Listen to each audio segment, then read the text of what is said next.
What's up? It's Joe Crest here, aka Ted Wheeler on Stranger Things. And look, I also wanted to say thanks so much for watching the show. That means a whole lot to all of us out here, and The Purge too. I really enjoyed doing that show. Love working for Bloomhouse. But I want to give you a little dad advice before I get out of here, okay? A little dad advice here from your on-screen dad. Don't go out there. Just like Nike says, just don't do it. Go get 'em. In a world where zombies, ghosts, serial killers, and vampires all exist, it's Nicoh, Brian, Mike, and Dustin, and they are all that stand between you and the films that could end the world. Welcome to the Don't Go Out There Horror Movie Podcast. Welcome back, everybody, to the Don't Go Out There Horror Movie Review Podcast. Just want to thank all our fans and listeners. I really appreciate all the support. Can't stress enough how much we truly appreciate all the fans for listening. Before we get into tonight's Stranger Things reaction episode, I just want to give a quick shout out to our website, don'tgoouthere.com. Everything about our podcast is on our website. If you want to listen to old episodes or interviews or the new ones when they get released, you can listen on our website. We've done a ton of great interviews. We have an interview section. It's a lot easier to find them there than scrolling through Spotify or iTunes. We also have our blog. Me and Shan, we've both written blogs. All of us on the show have. Definitely go check out our think pieces. And heck, if you have something you're passionate about, hit us up and maybe we'll let you post something on our Under the Mask as well. And we also have all of our social media links: Facebook, Twitter, Instagram, YouTube, and TikTok. This is a social media driven world, and we're on all of them. So definitely give us a like, subscribe, follow us, all that good stuff. We love interacting with our fans. And we also have our store on there as well. We have some new t-shirts out, some new PlayStation shirts. They're awesome. And we also have Shan's Etsy page attached. Her tumblers, you can ask her, are selling like crazy. Business is booming. Shipped out 26 today. 26 today. That's crazy. The day after the 4th of July. So business is booming for her, and that's awesome. And we also have a really big announcement. Big fan of the show. Name is Kevin Scanlon. He has joined our team, our group. He's going to be helping us, contacting talent, as we call it, or, just reaching out to the people we want to get on for interviews. So we're super excited to have Kevin on. He does great work. If you follow him on Twitter, he posts these incredible threads of the stats of the show, like how I feel about the 80s, the 90s, Brian's thoughts on the 2000s, our ratings in general. Overall, it's incredible. So definitely go check us out on Twitter. But what me and Shan are here for is we're reviewing, reacting. We're not going to be going into an in-depth review. We're going to react to Stranger Things Season 4, Volume 1 and 2. We didn't do one just for Volume 1 because I just didn't feel like there was a point to that. I want to watch all of it at once, or not all of it at once, but I want to finish it all and then talk about it, because just talking about Volume 1 wouldn't be fair, honestly, because it kind of left on a cliffhanger, and I want to know what happened. Shan, what did you think of Stranger Things Season 4? I've said this before. I don't know if I like it more than Season 1, because it has been a little while since I watched Season 1. But after that, it's probably been my favorite so far. Partly because it went darker. It went more horror-oriented. From that aspect, I really liked it. They definitely introduced some characters that you loved, some that you hated. But I think it wasn't my favorite. It would have been second. Like I said, it's been a little while since I watched 1, so I'm not positive where I rank them there. I thought it was excellent. Shan, yet again, me and you are on total opposite wavelengths. But that's okay, because we can talk about it respectfully, so I'm okay with that. Of course. I mean, I'm not happy that I wasn't the biggest fan, but I'm happy that we get to have a good discussion. Just being honest, I'm complete opposite of Shan. This has been my least favorite season so far, and I don't say that like the season was bad or anything. It's just I think Shan would agree. I hold this show and the writers, directors, actors to a very high standard at this point, and I just feel like there was too much going on, personally. I can agree with that part. Especially after a 3-year hiatus, I feel like they could have trimmed a lot of fat and just kept it going in one direction a little better personally. That doesn't mean that I dislike this season by any means. I would just say that this has been my least favorite season so far. But I would say this season had a lot of really high highs, but a lot of low lows, and just a lot of stuff was like, God, can we just get going with this? Like, there's got to be something going on, because it took me at least like three and a half episodes to like feel like I was getting into it again. And a big friend, fan of the show, Joe Larson, she agreed, or Joe Swinford, excuse me.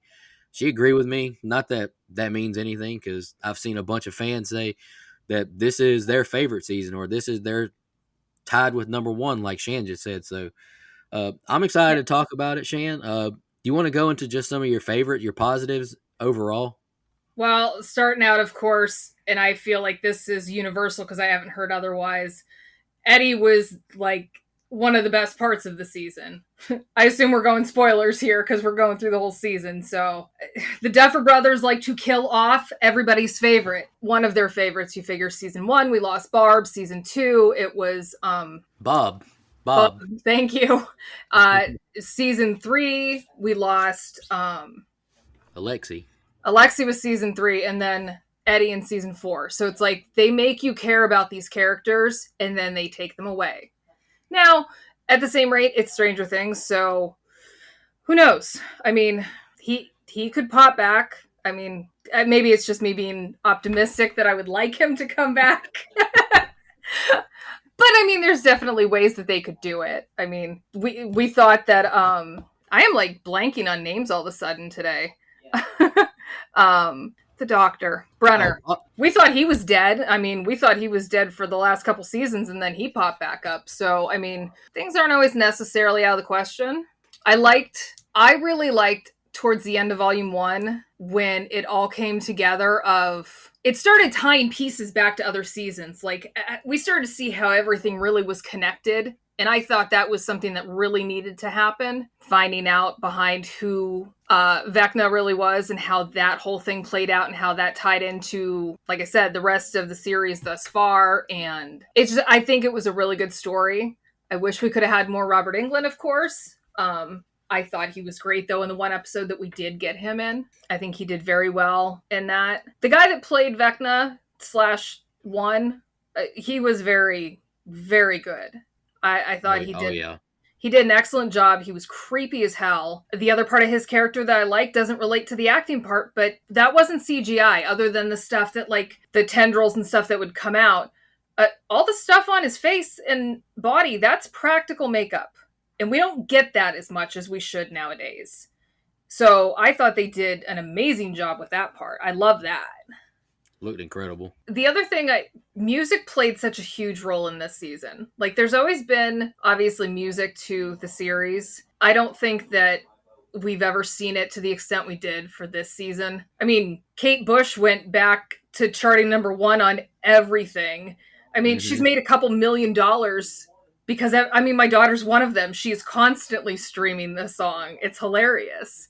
And then Eddie with Metallica, I mean, that was great. Like, how more metal can you get than that scene? Like, that's probably one of the best scenes I think they've ever done. Yeah, and he actually learned how to play that on guitar for that scene. That was awesome. That's awesome. Yeah. And I saw an article, Shan, where Kate Bush has made, like you said, $2.3 million since that episode came out. Yeah, like, that is insane. And she's also the artist who took the longest, 37 years, to go to number 1 for one song since it released. Wow. Prior to the show, I don't know that I'd heard that. I mean, I grew up in the 80s, and that's not a song I remember hearing on the radio, though. I've never heard that song before. And, I worked in several, I worked at a grocery store where they played, the mix station that played 70s, 80s, 90s, 2000s, and the new stuff. I've never heard that song before. And just a couple of days ago, I heard it on the radio. So I was like, this is just the power of Stranger Things. And whether you like it or not, it's something to be reckoned with. I mean, Kate absolutely. Bush, she's loving this show right now.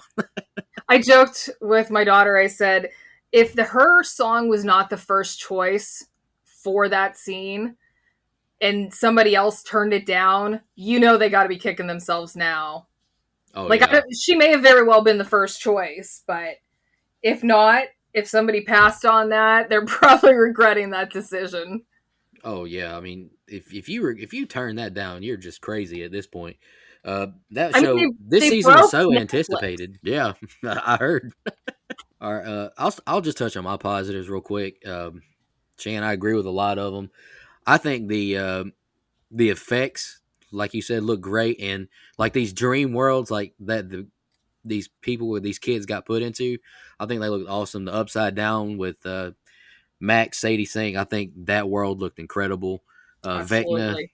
Vecna, like you said, his makeup was insanely good. I love that they went practical with it. But like they said, I mean, this season was a big nod to Nightmare on Elm Street. So not only having Robert Englund in, I mean, you can tell like the one hand with the big claws. I think is definitely a nod to Freddy Krueger himself.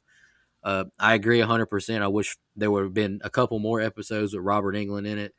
Uh, some really powerful scenes too. I just want to give a shout out to 8 characters that I wrote down on my phone.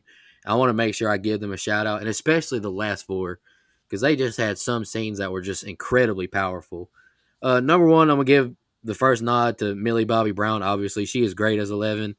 Hmm. That was actually one of my favorite things about this season was exploring more into her background, how she's the one who originally opened the Upside Down. I really That like was that. huge. Yeah, I love that. That was Yeah. great. Like you mentioned, I'll be honest, I wasn't like the biggest fan of Eddie. Not that he was a bad character, but he wasn't like one of these characters that I was just so in love with that I was going to lose sleep over if he got killed. But I will say this: his death scene was very, very touching. Him with Yeah. Gaten Matarazzo, Dustin, him Hmm. crying his eyes out, and then Dustin telling his uncle that your nephew went out a hero with Right. this town that didn't care about him. He was a hero for them. I love that scene as well. Caleb McLaughlin, who was Lucas, I think he did a great job at his.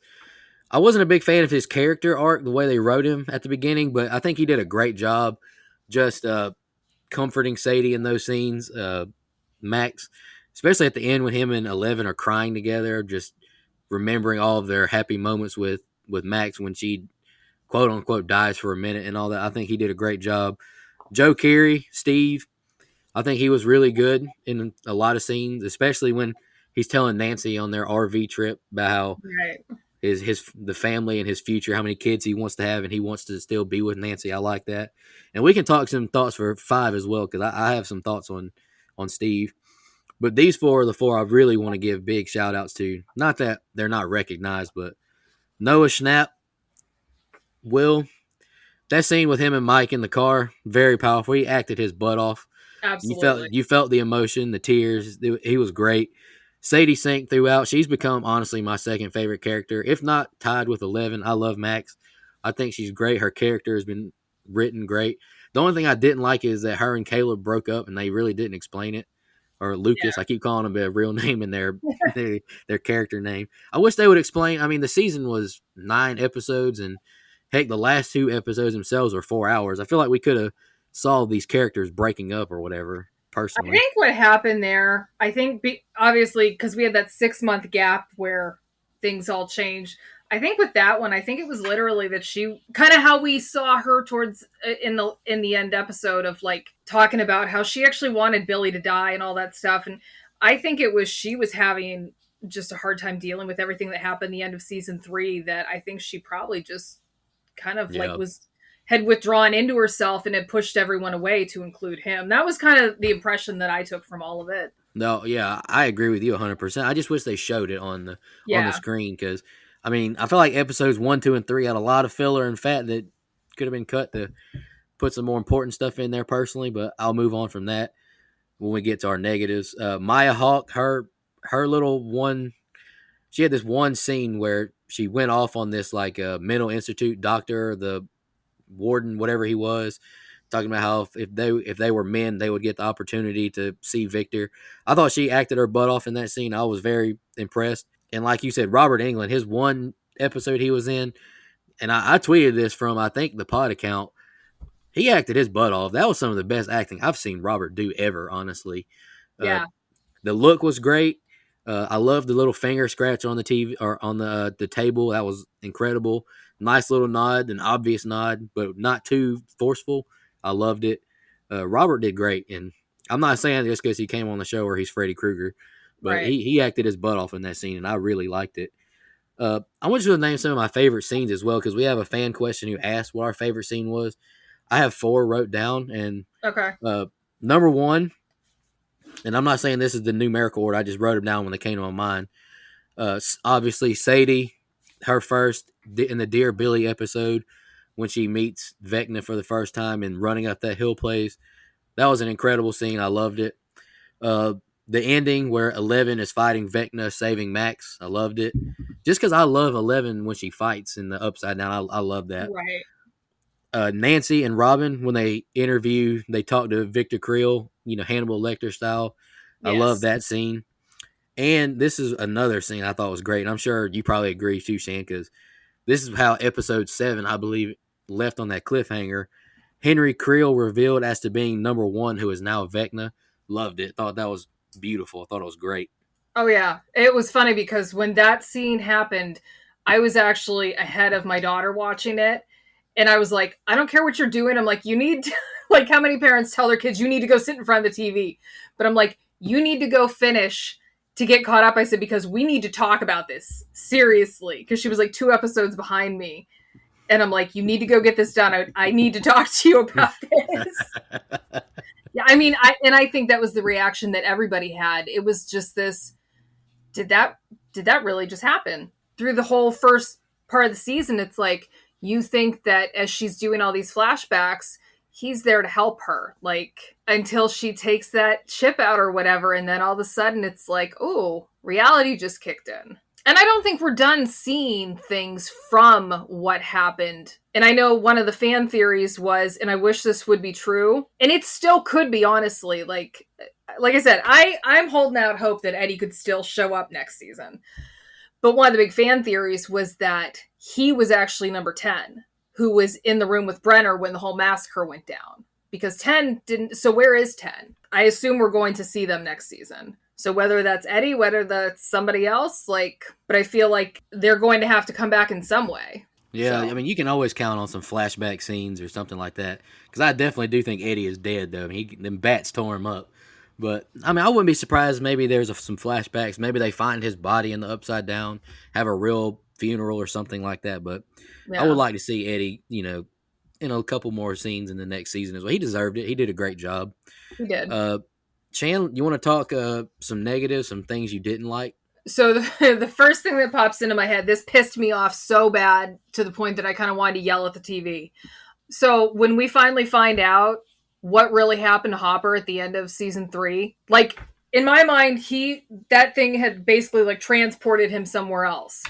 So for them to show all of a sudden, no, he's like 20 feet down laying on the ground. I was like, are you kidding me? Like, that was just like, that pissed me off. I'm like, so all they had to do was walk up a few feet and they would have seen him.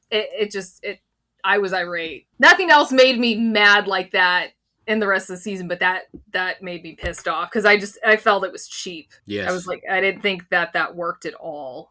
One thing that I liked, but I didn't like at the same time, and it was kind of a big thing of the season, though, was the rest of the basketball team with Lucas. Obviously, they were meant to be unlikable characters, but I guess they were kind of necessary in using Satanic Panic back in the 80s.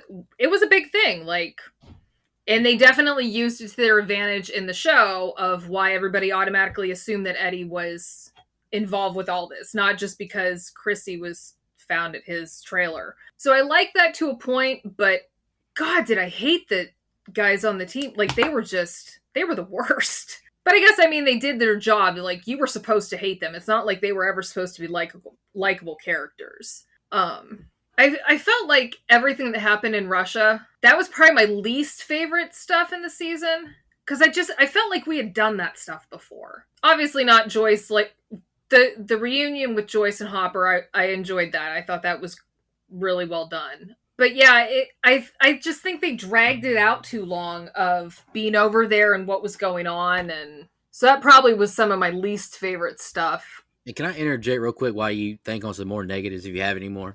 Like, Yeah. I was rewatching episode 4 before we started this just because I wanted to see Sadie Sinks running up that hill scene one more time. Uh-huh. And as I was watching that episode, they really just and when they chose to use the Russia scenes, just really threw off the flow of the episodes, in my opinion, Yeah. because it's like Nancy and Robin go down to see Victor Creel. Sadie is at the grave to read her letter to Billy, and then they go to Russia for like 10 minutes. It's just it took away from the stuff that I was interested in, and they Right. threw Yeah. this Russia stuff in there. It just like I feel like they should have just had one episode maybe just dedicated to Russia instead of having like I think they really could have cut that storyline down. Yeah. And then on the flip side, there was like another episode, and I think it was probably in episode 8, where we didn't see anybody from that section of the story for like half an hour. mhm. And it was just so it was like kind of back and forth, and I feel like out of all the story lines going on, that one I think was done not badly, but I liked it the least. Mhm. But outside of that stuff, I mean, there wasn't really a whole lot that I didn't like, other than, of course, like I said, Eddie dying, because they do. The Duffer Brothers, they take the characters that everybody likes and they end up killing them off, and it's just rough. And it was funny because a couple days before the season dropped, or volume 2, they put out a thing saying five people are going to die. I was like, are you kidding me? Like, how are you going to kill off 5 people? Well, they did, but they never. And it's once you go through it and you realize it's like they never said 5 main characters were going to get killed. They just said 5 people. I mean, some of them were helicopter pilots. Like, I was like, oh, you tricky bastards. Yeah, I shared that on our Facebook post, and I was like, it's kind of cheap, honestly, because I feel like this show is getting, and I'm not saying it's just a slander of the franchise, but it's getting kind of Scream-esque, where they're not really killing off our main characters. They're writing in these new characters that we like and killing them. But we'll talk about that for season 5, because there's a lot of theories going around about a lot of main characters getting killed off. I have no idea what's going to happen, but we can, put our tinfoil hats on and try and figure it out. But Which I'll for touch the on next year is what people will do is there's gonna be so analyze many it. YouTube videos and podcast predictions for season 5. So I'm here for it. We're all content creators and we're all curious. So, but here are some of my dislikes, honestly, and I have quite a bit, and it just bothered me. I feel like I wasn't a big fan of a lot of the character changes they made at the beginning. And I fully understand that this show got delayed really bad from COVID. I get that 100%. Yeah. But Lucas's character being written to where he wants to be popular and wants to fit in with 2 different crowds after all the crap they've been through, I wasn't a big fan. Jonathan's now a stoner, and I'm not a fan of Argyle. That was Argyle, a weird one too. But Argyle was a good character. He was kind of funny. I enjoyed him. Argyle honestly annoyed the absolute hell out of me, especially in the last episodes when it was around him doing all. I mean, he played a stoner kid fine, but Yeah. he had a purpose, but he definitely wasn't my favorite. Yeah, I was not a big fan of his. And like we've already touched on before, and I wasn't a big fan of 11 not telling Mike the truth about how she's not fitting in. I mean, she hasn't fit in since season 1, episode 1. Like, I wasn't a fan of that either.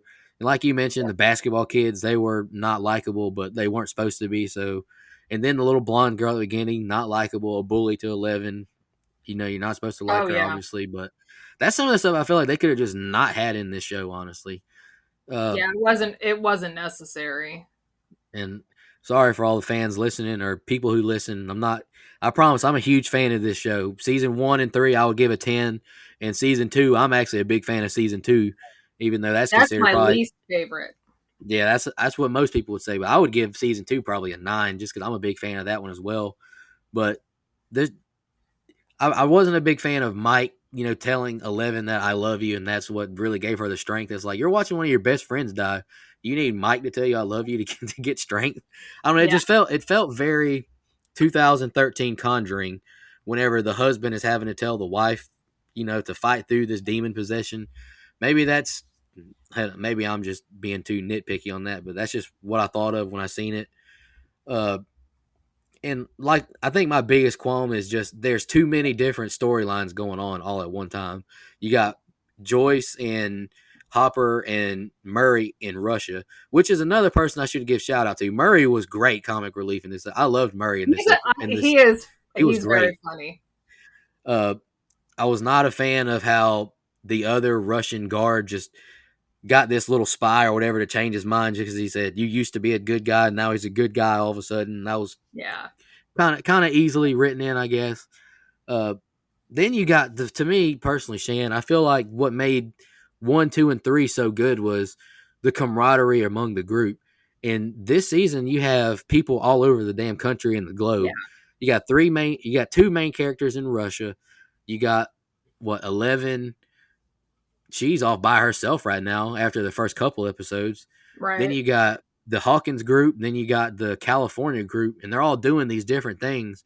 And I just feel like there's the camaraderie was missing, and that's what made me love the show. Like I rewatched a couple episodes the other night of season 1, and that's what made me fall in love with the show was just these kids camaraderie together, and getting to know each other and going trick or treating together. Just small stuff like that it was not in this season, and I don't I know. It took me a long time to just get invested. It took me all the way until Sadie was going into the Upside Down with Vecna and the Victor Creel stuff to get, like, I feel like there was 3.5 episodes, like, I was not interested at all, except finding out what the hell Vecna was up to. I can understand your standpoint on that. The way I looked at it, it was kind of necessary for them to get to the point that they would be at the end. Because that was it. It's like everybody after what happened in season 3, it was just everybody was dealing with their trauma in different ways. And that was it, was they were all separated. So they really didn't have each other to kind of fall back on. And I think that played into how the rest of the season goes. Um, and I, it's not comfortable to watch, but I think that was their purpose behind it. Was I think they wanted it to be that way. I had a friend of mine comment on my status earlier. He said that he feels like all the stuff they did in this season will project very good into the next season, which I can see that, but it's just, man, I feel like they had 3 years to iron out all this stuff. You know what I'm saying? Yeah. I just feel like they just, like, the character arcs just really bothered me. Like, these kids have been through so much the past 3 seasons. Like, I feel like they should have a bond that's unbreakable at this point. Long distance relationships, I totally get it. They're hard. I was in one in high school. They're very difficult, honestly. So I get it, but 11 and Mike just seem perfect for each other story wise in this show. So it Well, bothers and me that figure it's different because this is the 80s. They don't have texting. They don't have like you can't just that's get on the true. phone whenever you want. So it was different too. That's true. That's We're true. looking at it through a lens of us now versus what things were like in the 80s. That's very true, and that's a good point. But I feel like if this girl is saving my life and we're going to the first dance together, like, and I know I love her. I mean, I feel like Mike not being able to say he loves her was just a big problem to me, and Yeah. I feel like their relationship should be to a point now where their feelings shouldn't be questioned amongst each other. And I feel like Will next season Will's gonna have a big season next year. I feel like, but this is season 4, and he's still kind of questioning like how he feels Mhm. sexually, I guess, or how he feels They about Mike. definitely alluded to that. But this is season 4. I mean, I feel like they're kind of drawing this storyline out a lot because I feel like he's had the crush on Mike for a good while. I mean, I feel like they need to wrap this up at some point. Yeah. But I'm not going to keep beating up on my qualms just because it's going to sound like I hated the show because I really didn't. But honestly, after just one watch, I would probably give this like a 7 just because I do think there are some really, really, really good scenes, but just a lot of stuff where it just kind of just I was looking at my phone and I'm watching Stranger Things on the very first release, and like I think that's not good to me. Like I shouldn't want to look at my phone while I'm watching one of my favorite shows ever the first time it came out, just because I felt like they just a lot of fluff they could have cut out and told some better storyline. Yeah, there was definitely I think they could have condensed some of it and taken some stuff out. I mean, obviously, God, the last episode it didn't feel like it was 2.5 hours, but some of the earlier episodes where it's like an hour and 20 minutes, and you're like, you could probably cut these down to an hour, and you really Oh wouldn't have yeah, lost much. oh Uh, yeah, I agree 100%. Heck, I was watching like I said the other night season 1. Heck, I watched 3 episodes and they were only 40 something minutes apiece, and I felt like they told a lot more. They did a lot more. I mean, even though it's a brand new show, obviously, but I feel like they stuck to the storyline a lot better in season 1. And well, I think 2 is very good too, but they did have that one episode that was completely pointless with Yeah. 11 and her sisters, whatever. And are they going to bring them back to help kill Vecna? I mean, what's going on there? That's a good question, because I don't remember how everything. I mean, they're still around, so yeah, where have they been the whole time? And like I said, we need to know where 10 is, because after seeing what happened down there, implied that he survived, because Brenner survived. Like, they weren't around with everybody else that was killed. So what happened to this kid? And I mean, they kind of made, obviously it was made to seem that 11 didn't remember all this stuff because it was traumatic and she kind of blocked it out. So at the same rate as 10 out there that did the same thing and they have no idea. I don't know. Yeah. So I feel like season 5 is going to be epic, though. I'm sad it's going to take 2 years again for it to come out, but that's just the problem with binging, I guess. You watch it all in one day, and then you wait for years and years for it to come out again. We've talked enough about negatives. I feel like I've made my point. I've said it on my Facebook and on my TikTok and all that. So, I mean, I've said how I feel about my negatives. Before we go into our fan theories, you want to just knock out some social media real quick? We had some, I posted this like 2 hours before, so sorry to any fans if you had any questions or comments and I didn't get to them. But let's go to Twitter first. Michelle Merza, she just commented, I just have one thing to say, most metal ever. I agree 100%. The metal was awesome. Eddie had such a great going out kill. I mean, even though it was sad that he went out, it was a great kill. Great scene as well. Go over to Facebook. Jennifer Kramer, she commented, I have a feeling I'll be on the same page as Nicoh. I'm not sure that's a good thing, Jennifer, because I always get flamed for my opinions, but hey, it's good to have somebody on the home team. All right, we'll do Instagram now. Jay Hambrick, 88, commented, Eddie playing Master of Puppets is hands down one of the best scenes in all 4 seasons. I feel like a lot of people will agree with you, Mr. Hambrick. Oh, my boyfriend doesn't even watch the show, and I made him watch that scene. I was like, you are going to love this. And the fact that it's an amazing scene. And he learned how to play that himself. That's incredible. I mean, shout out to him. I didn't know that. That's impressive. Yeah, I just read that today. It's incredible he learned to do that. Mark_Hef commented, in the immortal words of DX, I've got 2 words. Fucking awesome. And my roommate Kyra, she commented, what was the best scene in the entire season? And another fan commented back, at first it was the Max running up that hill scene, but then I started seeing it everywhere. I now enjoy the rock session on top of the roof at the trailer park. I feel like that's probably going to be a lot of people's top 2 favorite scenes. I mean, my 2 favorites probably were obviously that, but also the realization at the end of episode 7 that Vecna and 1 and just all of it, all of a sudden coming together, and that realization, like, which obviously that was more than just like a couple minutes scene. Like, that was half the episode, but I just think it literally tied so much together of the realization that it still all came back to 11. And that moment when 1 explained that he was Henry, and then now he's 1, and now he's Vecna. That was an awesome reveal. I loved it. That was one of those moments where I was laying on the couch and I went like sat up and I was like, hold up, what just happened? Yeah.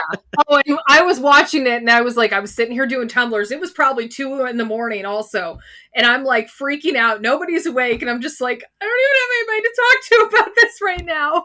I'm like, I'm losing it right now. I couldn't even text you guys. Yeah, you couldn't even get online because everyone's asleep at that point. Yeah. But just to answer your question, Kyra, I hate to be basic. I really do. But the running up that hill scene probably is my favorite scene just because I am a Sadie Sink stan. I will go ahead and say it. I am a big fan of hers. I tweeted the other night, either from the pod or my account, I can't remember. I want to see Sadie Sink as a final girl on the big screen. She was great in Fear Street. I think she was great in Stranger Things. She's right up there with my favorite character now. I think she is phenomenal. That scene was awesome. I think she could be like Jenna Ortega coming out here. Yeah, for the horror industry. I think she would do very well as that. Oh, yeah, I agree. And honestly, she might be on her level right now just because Netflix is so powerful. And her role has been bigger in Stranger Things than Jenna's was in You. So, yeah. I mean, And Fear Street 78 got a lot of views as well. So big shout out to Sadie Sink. I'm a huge fan.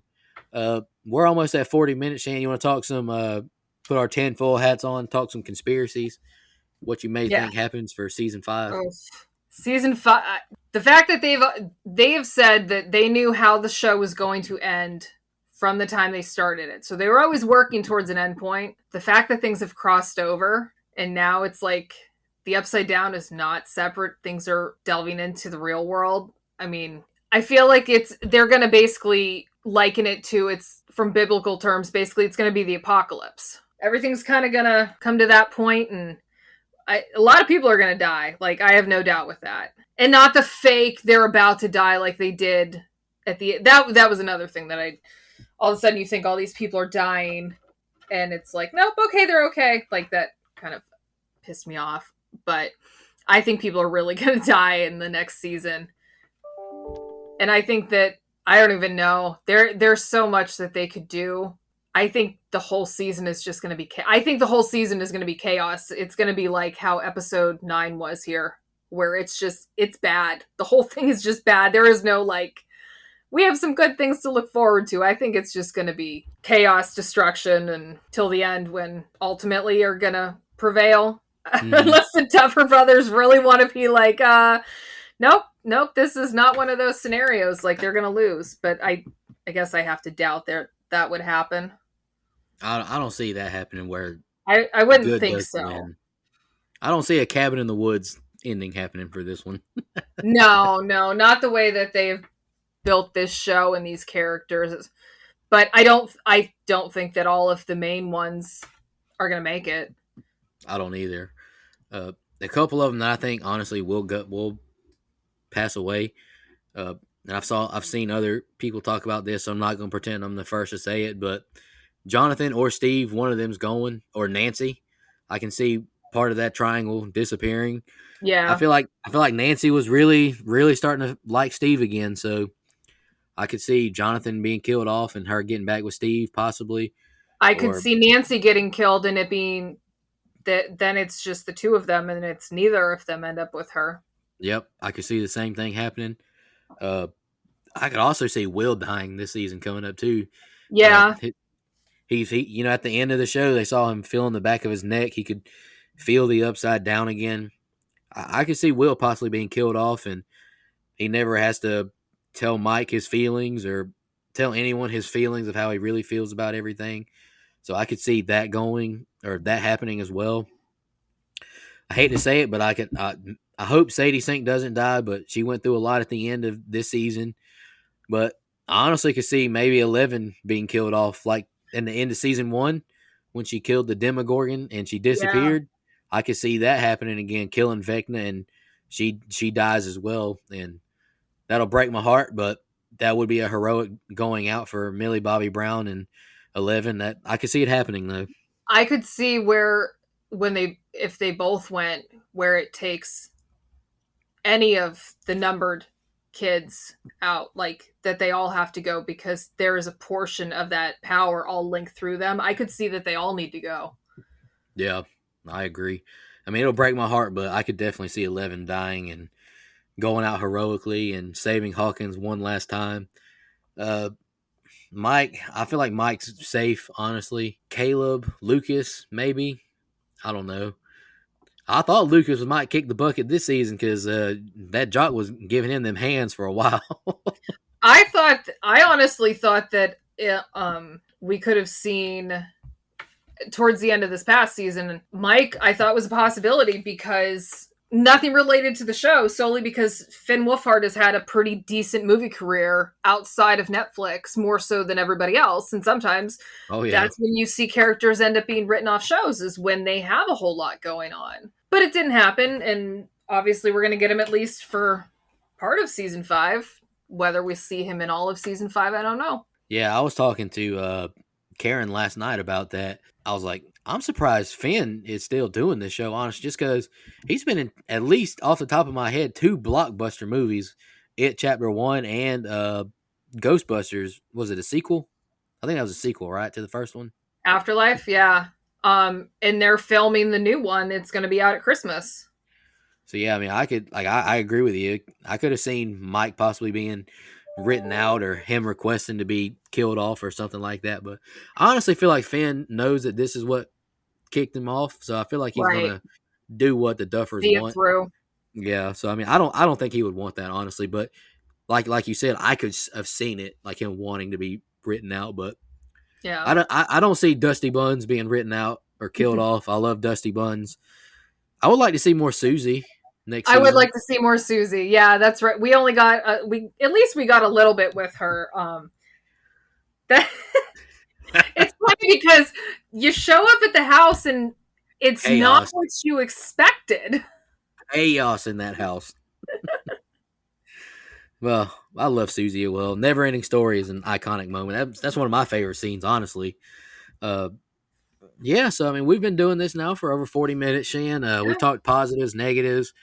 Uh, honestly, I don't think either of us have a clue what the hell they're going to do next season, but it was fun talking about possible characters being killed off because I do think some big characters will be killed next season. I feel like you have to do it at some point. Yeah, any more final thoughts before we get out of here? I think once we see season 5, depending on how they do things, could potentially change people's opinion when they're like you weren't as big of a fan of season 4.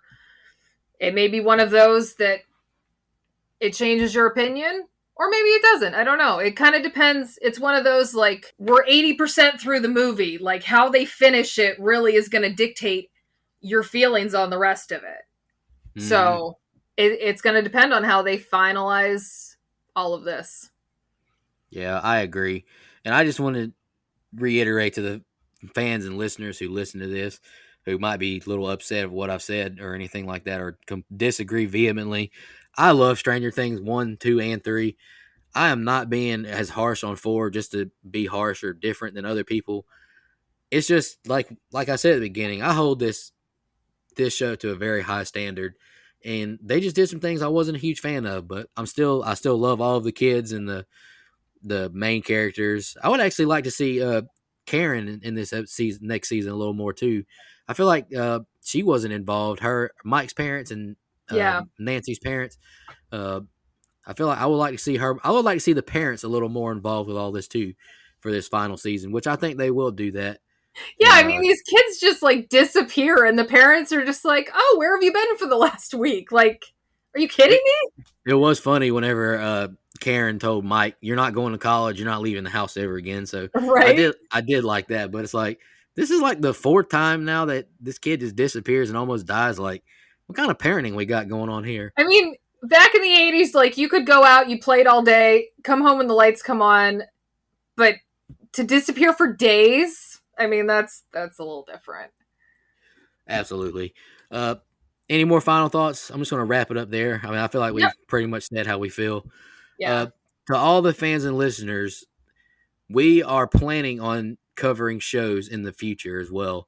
We fully planned on reviewing The Haunting of Hill House in January and then the Stranger Things seasons.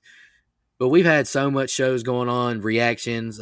Mike got married. Brian bought a new house. A lot of stuff happened. But I assure you, to all the fans and listeners who have asked, we're going to tackle Stranger Things 1, 2, and 3, and 4 in depth. The Haunting of Hill House, Squid Game, all kinds of shows. One of these days, Tales from the Crypt, we're going to get to that.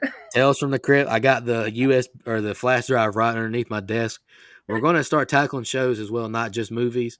So, I just want to say thank you to all the fans and listeners for listening. Let me know how you felt in the comments on Stranger Things Season 4 after you listen.